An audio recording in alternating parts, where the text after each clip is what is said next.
Alvin and the ചിപ്മങ്സ് 2 എന്ന സിനിമയുടെ second part video ആണിത്. അതുകൊണ്ട് ഫസ്റ്റ് പാർട്ട് കണ്ടവർ മാത്രം സെക്കൻഡ് പാർട്ട് കാണാൻ ശ്രമിക്കുക. എന്നാൽ മാത്രമേ കഥ മനസ്സിലാവത്തുള്ളൂ. ഫസ്റ്റ് പാർട്ടിന്റെ ലിങ്ക് മുകളിൽ വരുന്ന ഐക്കാർഡിലോ ഡിസ്ക്രിപ്ഷൻ ബോക്സിൽ കൊടുത്തിരിക്കുന്ന ലിങ്കിലോ ക്ലിക്ക് ചെയ്ത് കാണാവുന്നതാണ്. പിന്നെ കഥയിലേക്ക് പോകുന്നതിന് മുന്നേ ഒരു കാര്യം കൂടെ പറഞ്ഞോട്ടെ. നമ്മൾ ഒരു വാട്സപ്പ് ഗ്രൂപ്പ് തുടങ്ങിയിട്ടുണ്ട്. അപ്പോൾ അതിൽ ജോയിൻ ചെയ്ത് നിങ്ങൾക്ക് ഇഷ്ടപ്പെട്ട സിനിമകളൊക്കെ അതിൽ പറയുകയാണെങ്കിൽ നമ്മളത് ചെയ്യാൻ നോക്കാം. അപ്പോൾ കമന്റ് ബോക്സിൽ പിൻ ചെയ്തിരിക്കുന്ന ലിങ്കിൽ ക്ലിക്ക് ചെയ്ത് പറ്റുന്നവരൊക്കെ ജോയിൻ ചെയ്യുക.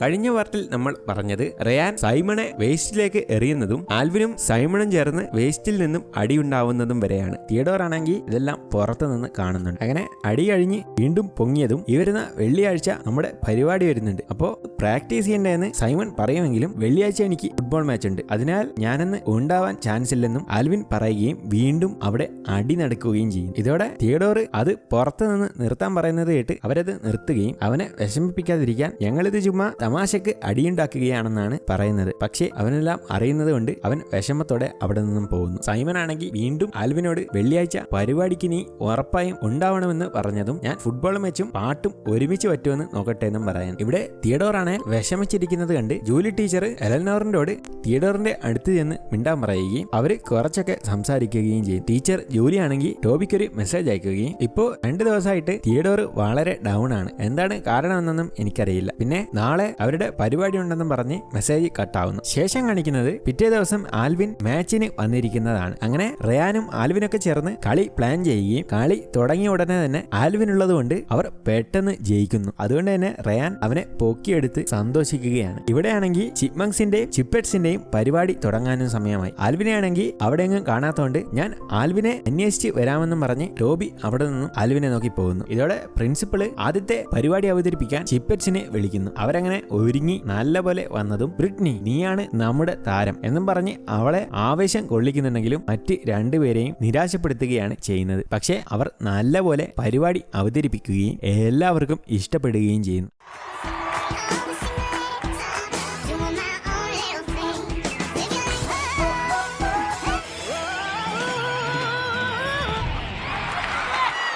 അങ്ങനെ അവരുടെ പരിപാടി കഴിഞ്ഞിരിക്കുകയാണ്. എന്നിട്ടും ടോബിക്ക് ആൽവിനെ കണ്ടെത്താൻ കഴിഞ്ഞിട്ടില്ല. ഈ സമയം പ്രിൻസിപ്പള് ആവേശത്തോടെ അവരെ ക്ഷണിക്കുമെങ്കിലും സൈമണും തിയഡോറും മൈക്കിന്റെ അടുത്ത് വന്ന് സംസാരിക്കാൻ തുടങ്ങുന്നു. എല്ലാവർക്കും ഹായ്, എന്റെ പേര് സൈമൺ. സത്യത്തിൽ ഞങ്ങൾ ഇന്നിവിടെ പരിപാടി അവതരിപ്പിക്കേണ്ടതായിരുന്നു. എന്നാൽ ഞങ്ങളുടെ സഹോദരൻ ആൽവിൻ ഇവിടെ എത്താത്തതുകൊണ്ട് ഞങ്ങൾക്ക് പരിപാടി അവതരിപ്പിക്കാൻ പറ്റത്തില്ല. അതുകൊണ്ട് എല്ലാവരും ക്ഷമിക്കണമെന്ന് പറയുകയും അവര് സങ്കടത്തോടെ അവിടെ നിന്ന് പോകാനും തുടങ്ങുന്നു. ഇതോടെ പിള്ളേരൊക്കെ കൂക്കി വിളിക്കാൻ തുടങ്ങുകയും അവർക്കത് കേട്ട് ഒരുപാട് സങ്കടവുമാകുന്നു. ആദ്യമായിട്ടാണ് അവരൊരു പരിപാടിക്ക് പോയിട്ട് കൂക്കി വിളിയൊക്കെ കേൾക്കുന്നത്. കൂടാതെ ടോബിക്കും ചിപ്പെറ്റ്സിനും അവരുടെ അവസ്ഥ കണ്ട് സങ്കടമാവുന്നുണ്ട്. അതോടെ വേറെ വഴിയില്ലാത്തതുകൊണ്ട് ഫൈനൽ പരിപാടിക്ക് പ്രിൻസിപ്പള് ചിപ്പെറ്റ്സിനെ സങ്കടത്തോടെ തെരഞ്ഞെടുക്കുന്നു. സത്യത്തിൽ പ്രിൻസിപ്പള് ചിപ്മങ്സിന്റെ വലിയൊരു ഫാൻ ആയതുകൊണ്ട് അവര് ചിപ്മങ്സിന്റെ പരിപാടിക്ക് വേണ്ടിയാണ് വെയിറ്റ് ചെയ്തിരുന്നത്. പക്ഷെ അതിന് കഴിഞ്ഞില്ല. ഇതുകൊണ്ട് എല്ലാവരും ചിപ്പെറ്റ്സിനെ കണ്ട് കൈയടിക്കുന്നു. ശേഷം കാണിക്കുന്നത് ആൽവിൻ സ്റ്റേജിലേക്ക് എത്തുന്നതാണ്. അവൻ എല്ലാം കഴിഞ്ഞിട്ടാണ് അവിടേക്ക് എത്തിയിരിക്കുന്നത്. ഇത് കണ്ട ബ്രിട്നി ആണെങ്കിൽ അവന്റെ അടുത്തേക്ക് ചെല്ലുകയും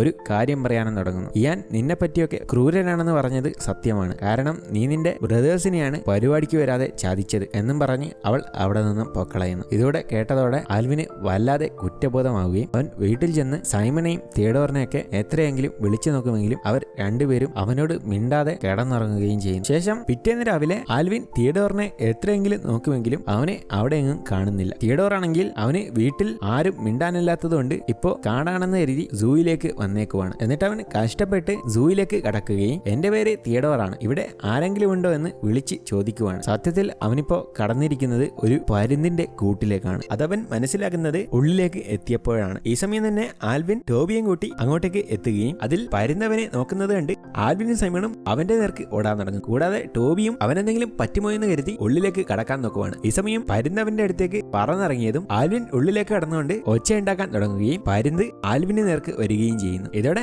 ആൽവിൻ ആണെങ്കിൽ നീ ഒരിക്കലും തിയഡോറിനെ കഴിക്കരുത്, കാരണം അവനൊരു തെറ്റും ചെയ്തിട്ടില്ല, എല്ലാ തെറ്റും ഞാനാ ചെയ്തതെന്ന് പറയുമ്പോൾ തന്നെ പരുന്നവനെ നേർക്ക് വരാൻ തുടങ്ങുന്നത് കണ്ട് തിയഡോർ ഓടി വന്ന് അവനെ രക്ഷിച്ചുകൊണ്ടങ്ങ് പോകുന്നു. പക്ഷേ തിയഡോറിന് മാത്രം തടിയുള്ളത് കൊണ്ട് ഉള്ളിലേക്ക് കടക്കാൻ കഴിയുന്നില്ല. എങ്കിലും പരുന്ത് വരുന്നതിന് മുന്നേ അവർ കാഷ്ടിച്ച് രക്ഷപ്പെടുന്നുണ്ട്. ഇത് കണ്ടിട്ട് ടോബിക്ക് ഒരുപാട് സന്തോഷമാവുന്നു. അങ്ങനെ അവരുടെ പിണക്കമൊക്കെ ഒന്ന് മാറ്റാൻ വേണ്ടി ആൽവിൻ ഓരോ തമാശകളൊക്കെ പറയുകയും ആൽവിൻ രണ്ടുപേരെയും കെട്ടിപ്പിടിക്കുകയും ചെയ്യുന്നു. ഇവിടെ ഇയാനാണെങ്കിൽ സ്കൂളിൽ നടന്ന പരിപാടി വലിയ മ്യൂസിക് മ്യൂസിക് കമ്പനിക്ക് അയച്ചു കൊടുത്തതുകൊണ്ട് അവർ വലിയ പ്രോഗ്രാമിനായി ഇയാനെ കോണ്ടാക്ട് ചെയ്തിരിക്കുകയാണ്. അതുകൊണ്ട് ഇയാൻ അവരുടെ അടുത്തേക്ക് വരികയും ബ്രിട്നി നീ ഇന്ന് വലിയ സ്റ്റാർ ആവാൻ പോവുകയാണ്, കാരണം ഇന്ന് രാത്രി നമുക്ക് വലിയൊരു പരിപാടി ഉണ്ടെന്ന് പറയുമ്പോൾ അവര് ആദ്യമൊക്കെ സന്തോഷിക്കുമെങ്കിലും ഇന്ന് സ്കൂളിലെ പരിപാടി ഉണ്ടല്ലോ എന്ന് അവരും പറയുന്നു. അതൊക്കെ ചെറിയ പരിപാടിയല്ലേ, അവരോട് പോവാൻ പറ. പിന്നെ ബ്രിട്നി നീ ഇന്ന് വലിയ സ്റ്റാർ ആവുകയാണെന്ന് പറഞ്ഞ് അവൾക്ക് മാത്രം അടിപൊളി ഡ്രസ്സ് കൊടുക്കുന്നുണ്ടെങ്കിലും മറ്റവന്മാർക്ക് നോർമൽ ഡ്രസ്സാണ് കൊടുക്കുന്നത്. അതുകൊണ്ട് തന്നെ ഞങ്ങൾ 3 പേരും സിസ്റ്റേഴ്സ് ആണ്, അപ്പോൾ ഞങ്ങൾക്ക് ഒരേപോലെ ചാൻസ് തന്നാലേ ഞങ്ങൾ പാടൂ എന്ന് പറഞ്ഞതും ബ്രിട്നിയും അവരുടെ കൂടെ നിൽക്കുകയും ഞങ്ങൾ ഒരുമിച്ചാണെന്നും പറയുന്നു. ഇതോടെ ഇയാൻ 3 പേരെയും തൂക്കിയെടുക്കുകയും ഞാൻ പറയുന്ന പോലെ കേട്ടില്ലെങ്കിൽ 3 പേരെയും പൊരിച്ച് ഞാൻ കഴിക്കുമെന്നും പറയുന്നു. ഇവിടെ സ്കൂളിലാണെങ്കിൽ പരിപാടി തുടങ്ങിയിരിക്കുന്നു. പക്ഷേ ഒരുപാട് സ്കൂളിലെ പിള്ളേരുടെ പരിപാടി കഴിഞ്ഞിട്ടാണ് ചിപ്പറ്റ്സിന്റെ വരുന്നത്. ഇതുകൊണ്ട് തന്നെ അവർക്ക് അവിടേക്ക് എത്താൻ കുറച്ച് സമയമുണ്ട്. അങ്ങനെ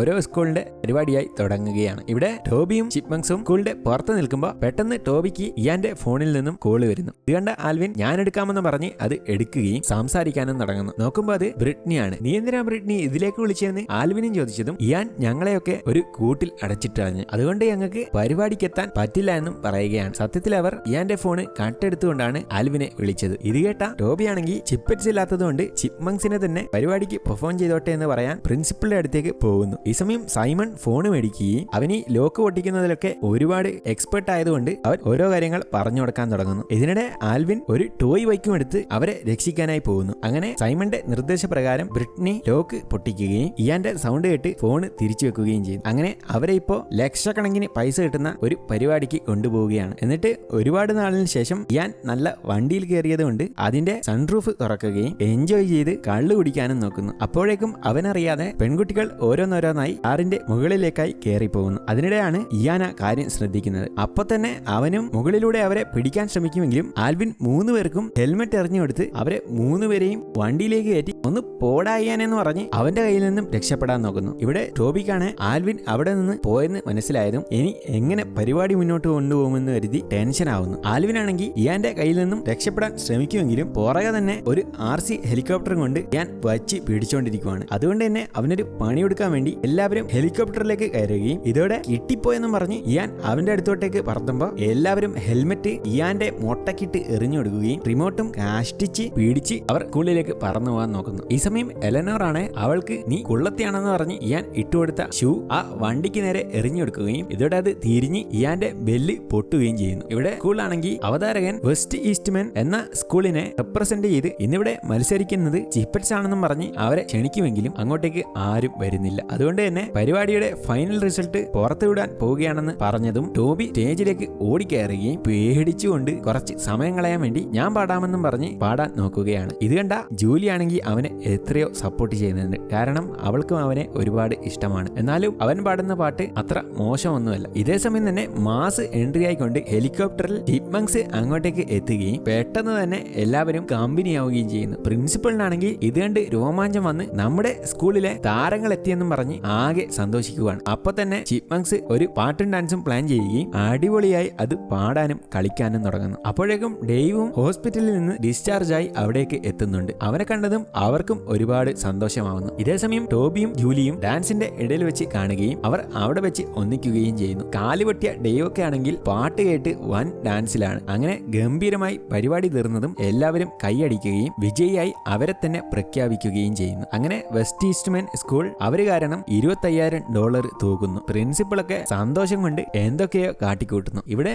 ലക്ഷങ്ങളുടെ ചിപ്മങ്സിന്റെ പരിപാടിക്ക് ഇയാൻ കോൺട്രാക്ട് സൈൻ ചെയ്തു പോയതുകൊണ്ട് പൊട്ടൻ വേഷത്തിൽ ഇയാൻ സ്റ്റേജിലേക്ക് എത്തുകയും ഞാനാണ് ബ്രിട്നി എന്നും പറഞ്ഞ് ഒരു കോമാളി പാട്ടും ഡാൻസും ചെയ്യാൻ നോക്കുന്നു. ജനങ്ങളാണെങ്കിൽ ഇത് കണ്ട് കൂക്കി വിളിക്കുകയാണ്. അപ്പൊ തന്നെ സെക്യൂരിറ്റിയും അവിടേക്ക് എത്തി അവനെ അവിടെ നിന്നും കൊണ്ടുപോകുന്നു. ഇവിടെ സ്കൂളിൽ അവരുടെ സ്കൂൾ ജയിച്ചതുകൊണ്ട് വലിയ പാർട്ടി നടക്കുവാണ്. അതിനിടെ ആൽവിനും ടീമും ഡേവിന്റെ മേലേക്ക് കയറി ഓരോന്നൊക്കെ ചോദിക്കുമ്പോൾ നിങ്ങളെ ഞാൻ ഒരുപാട് മിസ് ചെയ്തിട്ടുണ്ട് പിള്ളേരെ എന്ന് ഡേവും പറയുമ്പോൾ നമുക്ക് ചിപ്പറ്റ്സിനെ കൂടെ വീട്ടിലേക്ക് കൂട്ടിക്കൂടെ എന്ന് ഡേവിനോട് ചോദിച്ചതും ഡേവ് അതിന് സമ്മതിക്കുകയും പരിപാടി അടിപൊളിയായി കഴിയുകയും ചെയ്യുന്നു. പിന്നീട് കാണിക്കുന്നത് ഡേവിന്റെ വീടാണ്. ഇപ്പോ പെൺകുട്ടികളും ആൺകുട്ടികളും എല്ലാവരും ഡേവിന്റെ വീട്ടിലാണ്. അങ്ങനെ ഉറങ്ങാൻ പോയതും എല്ലാവരും ഗുഡ് നൈറ്റ് പറയുന്നുണ്ടെങ്കിലും ആൽവിൻ മാത്രം കിടക്കുന്നില്ല. ഇത് കണ്ട ഡേവാണ് നാളെ സ്കൂളുണ്ട് അതുകൊണ്ട് പോയി കിടക്കുന്നു പറഞ്ഞ് ലൈറ്റ് ഓഫ് ആക്കുമെങ്കിലും ആൽവിൻ വീണ്ടും ലൈറ്റ് ഓൺ ആക്കുകയും ഇതോടെ ദേഷ്യം വന്ന് ഡേവ് ആൽവിന്റെ അടുത്തേക്ക് വരാൻ ശ്രമിക്കുകയും സ്കേറ്റ് ബോർഡിൽ തട്ടി വീഴുകയും ചെയ്യുമ്പോൾ ഒച്ചത്തിൽ ആൽവിൻ എന്ന് വിളിക്കുകയും സിനിമ ഇവിടെ വെച്ച് അവസാനിക്കുകയും ചെയ്യുന്നു. ഈ സിനിമ എങ്ങനെയുണ്ടെന്ന് ഉറപ്പായും കമന്റിൽ രേഖപ്പെടുത്തുക. 2009